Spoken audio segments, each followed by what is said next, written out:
हिंदुस्तान का एक सीधा साधा लड़का होता है जो अपनी गरीबी दूर करने के लिए, अपनी गरीबी की प्यास बुझाने के लिए वो सऊदी अरब चला जाता है।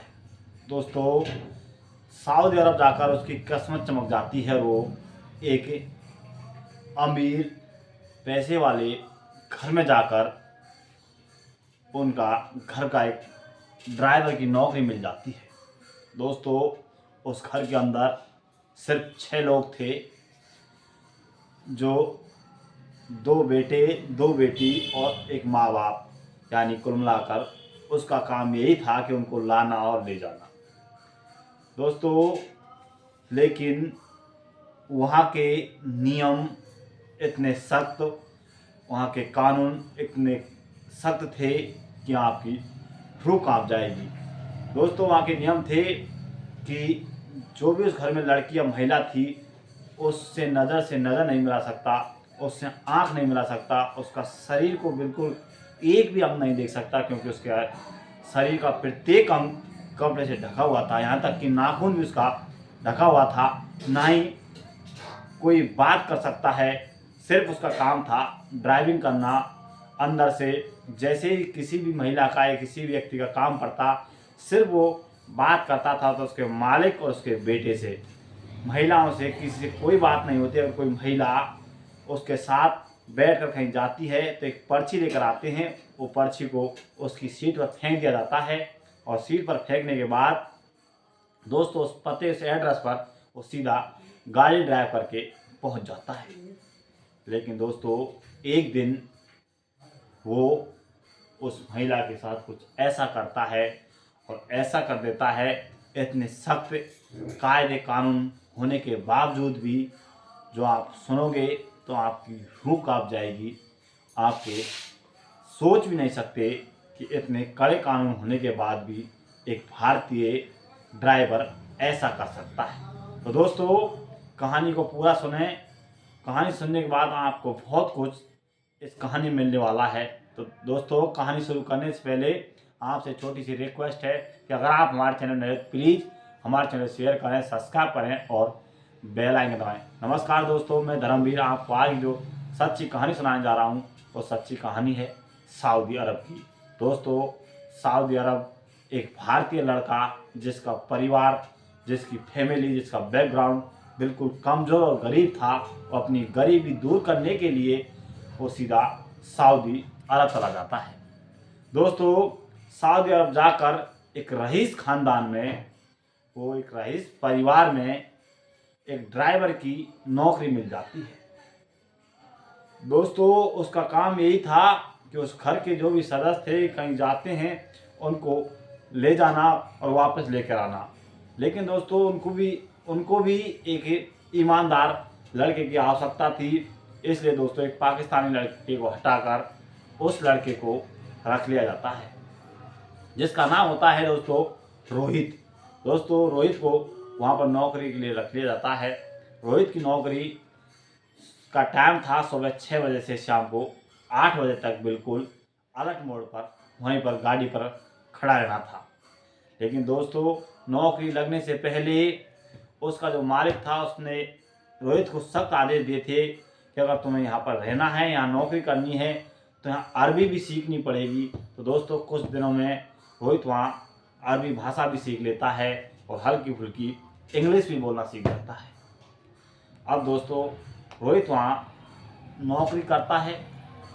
उस घर के अंदर 6 सदस्य थे। एक मालिक, उसकी पत्नी, उसके बाद में 2 उसकी बेटियां थी। एक बेटी ने पूरी पढ़ाई कर ली थी, जिसकी उम्र 25 साल थी।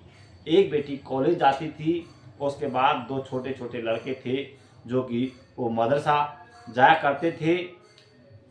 उनको लाना ले जाना यही बस उनका काम था। लेकिन अलर्ट मोड पर गाड़ी पे खड़ा रहना, ये उनकी नौकरी थी। दोस्तों, लेकिन उस देश के, उस घर के कायदे कानून इतने मजबूत थे कि आप कानून और कायदे सुनोगे तो आपकी रूह कांप जाएगी। दोस्तों, उसके रोहित के लिए जो नियम बनाए गए थे कि इस घर में जो भी महिलाएं हैं, उन महिलाओं की तरफ बिल्कुल नहीं देखना है, और वो महिलाएं कपड़ों से इतनी ढकी हुई थी कि नाखून तक उनका दुबा रहता था। ना ही ड्राइवर उनसे नज़र मिला सकता है, ना ही उनसे बातचीत कर सकता है। अगर किसी महिला को या किसी लड़की को कहीं जाना है तो अंदर से पर्ची आएगी, पर्ची लेकर सीधी उसकी सीट पर फेंक दी जाती है। रोहित उठाता है, देखता है कि कहाँ जाना है और उस स्थान पर उन्हें पहुंचा देता है, गाड़ी को पार कर देता है। पार करने के बाद गाड़ी पर बैठा रहना, यही काम था। लगातार काफ़ी दिन बीत जाते हैं और दोस्तों रोहित के पास जितनी पर्चियाँ इकट्ठी होती थी, उनका बायोडाटा, उनका रिकॉर्ड उसके मालिक को 7 दिन में रोहित को देना पड़ता था। सारी पर्ची रोहित को इकट्ठी रखनी पड़ती थी कि कहाँ कहाँ गया है, कौन कौन गया है और किस जगह जाकर आया है। इसके बाद आगे क्या होता था ये रोहित को पता नहीं था, लेकिन रोहित यहाँ तक ये काम रोहित का था। अब दोस्तों धीरे धीरे समय बीतता चला जाता है, काफ़ी दिन हो जाते हैं। रोहित की नौकरी अच्छी खासी चल रही होती है। दोस्तों रोहित की जो उस मालिक की जो लड़कियां थी, जो बड़ी लड़की थी, अक्सर बाजार जाया करती थी घूमने के लिए। तो जैसे ही बाहर आती रोहित के पास पर्ची फेंकती और फिर वापस वहाँ से रोहित उसे लेकर उसकी जगह छोड़ देता। वहाँ उसको जैसे जो भी काम था उस काम को करके वापस अपने पास आ जाया करती थी। उसकी छोटी बेटी थी, कॉलेज जाने का काम हो या कहीं भी काम हो तो तुरंत पर्ची फेंक देती थी। इधर वो छोटे बच्चे थे, उनको मदरसा या घुमाने के लिए उसके मामा के पास जाया करते थे और छोटा मोटा यही काम था। लेकिन सुबह 6 से 8 बजे का वक्त था। दोस्तों धीरे धीरे काफ़ी दिन बीत जाते हैं और एक दिन रोहित गाड़ी में बैठा हुआ सोच रहा था कि अभी कोई काम नहीं है, कोई काम आएगा तो चल दूंगा। लेकिन वो घर की बात सोचते सोचते कुछ पर्स में ढूंढना स्टार्ट कर देता है। तो उसके पर्स में जो सारी पर्चियाँ रखी थी उन पर्चियों को उस सीट पर रख देता है। अंदर से बड़ी लड़की आती है जिसका नाम होता है ऑरियन, एक पर्ची लाती है, तुरंत उसकी सीट पर फेंक देती है। अब दोस्तों सीट पर जैसे ही फेंकती है तो सीट पर पहले से कम 100-150 पर्चियाँ थी पड़ी हुई थी, उनको देख रहा था, उनमें वो पर्ची मिक्स हो जाती है। अब दोस्तों रोहित के लिए बड़ी मुसीबत की बात थी। रोहित पहले तो ढूंढता है लेकिन पर्ची नहीं मिलती है। अब रोहित समझ नहीं पा रहा था कि आखिर करूँ तो करूँ क्या, क्योंकि इस घर के इतने सख्त नियम थे कि वहाँ पर अगर नियमों का उल्लंघन करते हैं तो उसे सीधा चौराहे पर गोली मार दी जाती थी। अब दोस्तों रोहित परेशान होकर डर कर उन्हें पर्ची देखता है लेकिन पर्ची नहीं मिलती है। उनको एक पर्ची मिलती है, सोचता है कि शायद अक्सर ज़्यादातर ये मैम वहाँ पर जाया करती हैं। तो दोस्तों बिना पूछे अपनी गाड़ी स्टार्ट करता है, वहाँ से चल देते हैं। जाने के बाद वहाँ जाकर गाड़ी पार्क कर देता है, लेकिन अब ना तो लड़की बोलती है ना ही रोहित बोलता है। और वो दोनों सोचते हैं कि आखिर रोहित तो सोचता है कि मैम साहब यहाँ से उतर कर जा क्यों न रही है। इधर ऑरियन सोचती है कि आज यहाँ क्यों लेके आया है। दोनों के बीच काफ़ी समय होता है, दोनों बैठे रहते हैं। अब दोस्तों रोहित समझ नहीं पा रहा था तो जो गाड़ी में जो बीच में जो शीशा होता है उससे अपनी मैम साहब की तरफ देखता है। अब इधर वो भी रोहित की तरफ देखती है, फिर थोड़ी नीचे नज़रें कर लेता है, उसके बाद फिर से उसकी तरफ देखता है, फिर नीचे नज़रें कर लेता है। लेकिन दोनों समझ नहीं पा रहे थे, दोनों सोच रहे थे कि आखिर करें तो करें क्या। इसके बाद काफ़ी देर हो जाती है तो दोस्तों उसकी मैम और इनको गुस्सा आता है, कहती है कि क्या तुम गूंगे हो, तुम बहरे हो, कुछ बता नहीं सकते, आखिर यहाँ क्यों लेके आए हो।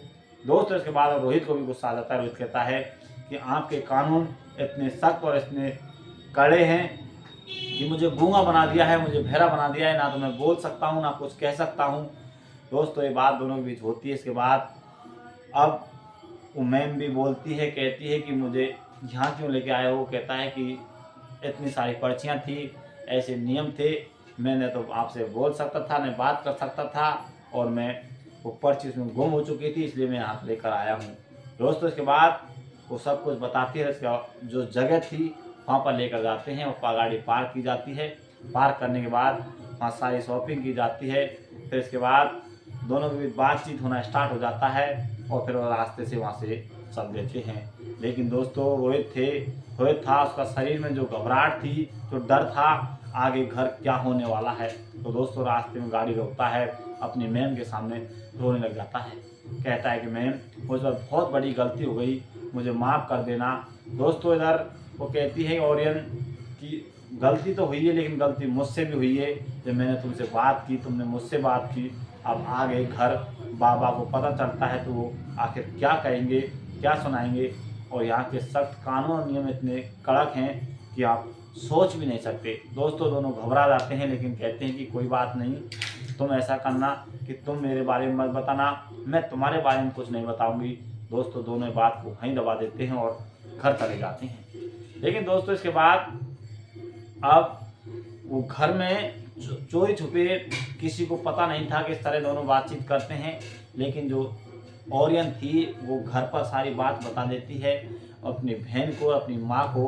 और वो कहती हैं कि लड़का बहुत सीधा है। उसकी बहन भी यही बात कहती है। और ये बात फिर अगले दिन वैसे ओरियन को लेकर आती है। घर से निकलने के बाद दोनों खूब हंसी मजाक करते हैं, दोनों के बीच खूब बातचीत होती हैं। लेकिन दोस्तों कुछ रास्ता चलने के बाद ओरियन को नींद आ जाती है और जिस जगह जाना था उस जगह वहाँ जाकर गाड़ी पार कर देता है रोहित। लेकिन जैसे ही देखता है तो उसकी मैम साहब जागती नहीं है। फिर से शीशे की तरफ देखता है तो उसको पता चलता है कि मैम साहब सो चुकी हैं। आवाज़ लगाता है कि मैम साहब आप पहुँच चुके हो, लेकिन नहीं जागती है।